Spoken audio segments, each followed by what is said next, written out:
Assalamualaikum warahmatullahi wabarakatuh. Selamat datang ke channel Z Studios. Aku cerita korang dengar. Aku nak tanya korang satu soalan lah. Korang percaya ke tak kalau satu mimpi boleh selamatkan sejarah? Bukan selamatkan seorang dua tau. Tapi selamatkan sesuatu yang seluruh umat Islam jaga beratus-ratus tahun.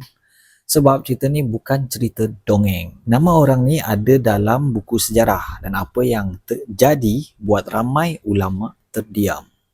Cerita ni buat aku sendiri fikir, kadang-kadang Allah jaga agama ni bukan dengan tentera, tapi dengan hati manusia yang ikhlas. Siapa sebenarnya watak utama cerita ni?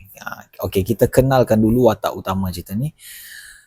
Sultan Nuruddin Mahmud Zengi. Dia ni hidup di zaman perang salib tau. Musuh dia ramai, tekanan dia tinggi. Tapi peliknya, orang tak kenal dia sebab dia ada istana yang besar. Tapi disebabkan cara hidup dia. Dia sultan, tapi pakaian dia biasa-biasa je. Dia ada kuasa, tapi dia takut sangat nak menzalimi orang. Orang kata dia selalu tanya ulama sebelum buat apa-apa keputusan yang besar. Dan satu benda yang penting, dia sangat menjaga mimpinya. Sebab dalam Islam, mimpi bukan semua kosong. Ada mimpi dari diri sendiri, ada mimpi dari syaitan, dan ada mimpi yang datang sebagai peringatan. Okay, pada satu malam, Sultan Nuruddin ni tidur macam biasa. Tak ada ritual pelik kan, tak ada drama, and then dia tidur macam biasa. Dan malam tu dia bermimpi. Tiba-tiba dalam mimpi tu dia nampak Rasulullah sallallahu alaihi wasallam. Bukan bayang-bayang, bukannya blur, tapi sangat jelas.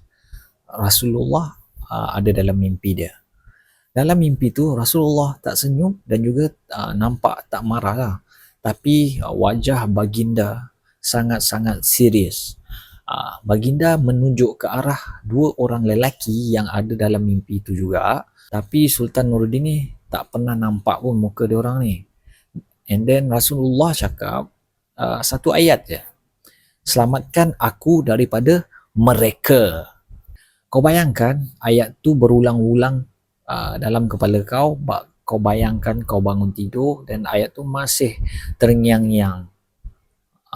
Masa tu dia terbangun lah. Dah terbangun. Masa dia bangun tu dia berpeluh tau. Jantung laju macam orang anxiety lah. Tapi dia tak terus panik. Dia ni jenis berfikir. Dia tanya diri dia dulu.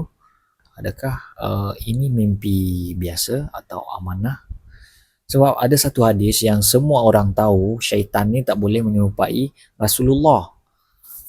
Kalau mimpi ni betul, maknanya ada bahaya yang akan berlaku.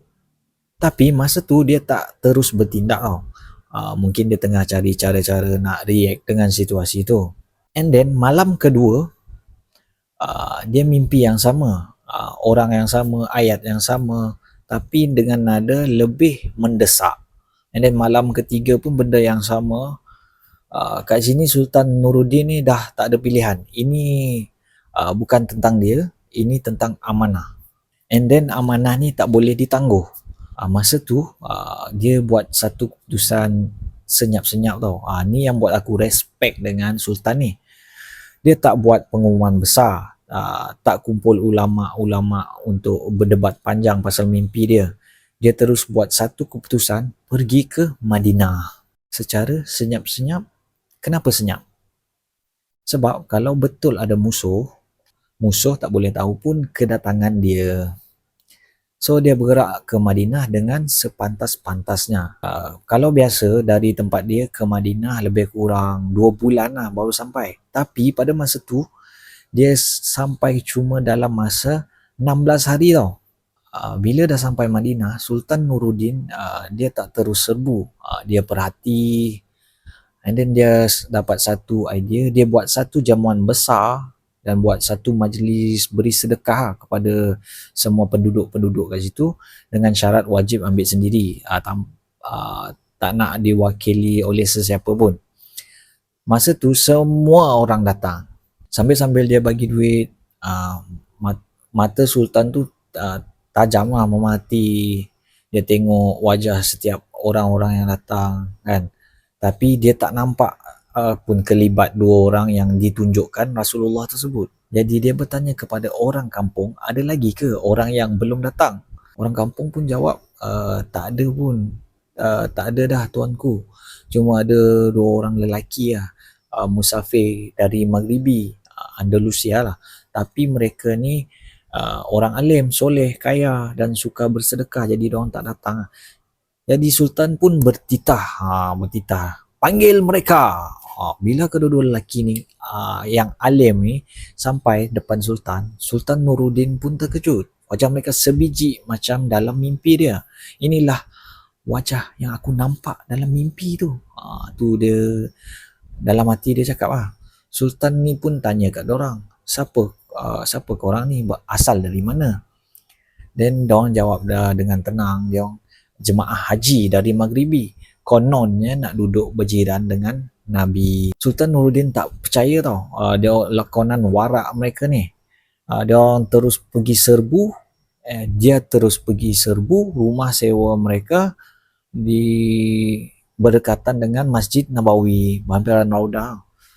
Bila dia geledah rumah tu, dia tak jumpa apa-apa yang pelik pun, tapi Sultan ni nampak ada satu tikar yang hamparannya nampak sangat pelik.